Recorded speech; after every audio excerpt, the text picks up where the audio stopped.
Alors, après le packaging, là, après le béton, on passe à l'aéronautique avec Damien Marc.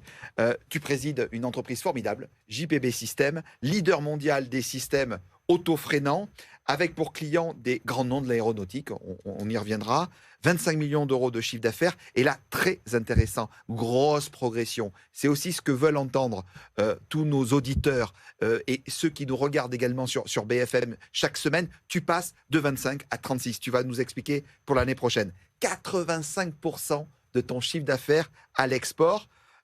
On te présente comme le PDG 4.0. Ça veut dire quoi? PDG 4.0, alors c'est pas moi qui me suis appelé comme ça, on m'a un peu appelé comme ça a commencé, si tu veux, chez moi.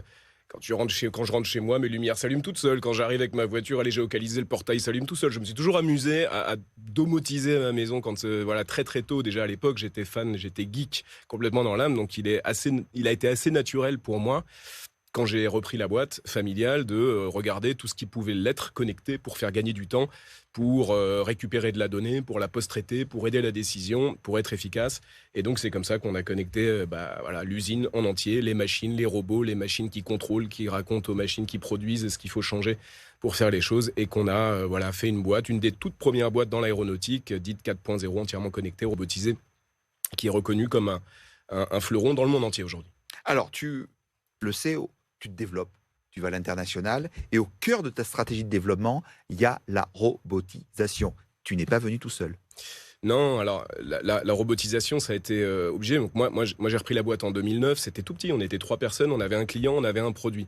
Donc on a diversifié les produits, on a diversifié les clients. Comme tu le disais, on bosse avec les majors de l'aéronautique Cite en quelques direct, noms, hein. Rolls-Royce, Pratt & Whitney, General Electric.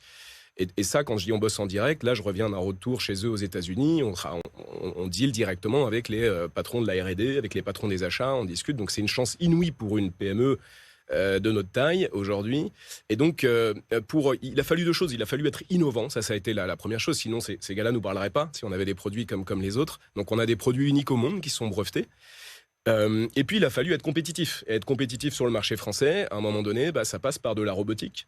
Dans la mesure où une machine, si tu veux, elle coûte le même prix en Chine, au Japon, en Inde qu'en France. Ce qui va faire la différence, c'est un peu ces 2 choses. C'est le coût horaire des gens qui sont devant. Mais ça, je dirais, c'est presque anecdotique aujourd'hui. Ce qui fait la différence, c'est la capacité que tu as de faire tourner ta machine au maximum. Et les gains de productivité derrière ça aussi, hein. Je te donne un chiffre. Une boîte classique qui va tourner en 2 bits déjà, un mécanicien, il va acheter une machine, une belle machine, ça peut coûter 1 demi-million d'euros. Même s'il tourne en 2.8, tu as un taux d'efficacité de 70% à peu près sur tes heures, tu vas faire 2500 heures par an avec ta machine. Il y a 8500 heures dans l'année. Qu'est-ce que tu fais des 6000 autres? Donc les robots, nous, on les fait tourner le week-end, on les fait tourner la nuit, sans personne dans l'usine. Grâce à la technologie, aujourd'hui, c'est possible. Et pour vérifier aujourd'hui que nos machines sont en bon fonctionnement, produisent à l'heure, etc., ça nous a carrément donné l'idée de créer une start-up qui s'appelle Keyprod. Et cette start-up, elle est là. En fait, l'idée, c'est ce produit. Alors, désolé pour ceux qui sont à la radio, mais ça ressemble à un gros iPhone, on va dire, une console de jeu. C'est un truc qui vient s'aimanter sur n'importe quelle machine de production, qui écoute les vibrations générées par la machine et qui, grâce à de l'intelligence artificielle à l'intérieur, te donne en temps réel. Est-ce que ma machine fonctionne ou pas? Est-ce qu'elle est dans les temps? Combien de pièces elle a produit? Quel est mon temps de cycle? Et tout ça, ça te remonte aujourd'hui en temps réel sur ton téléphone.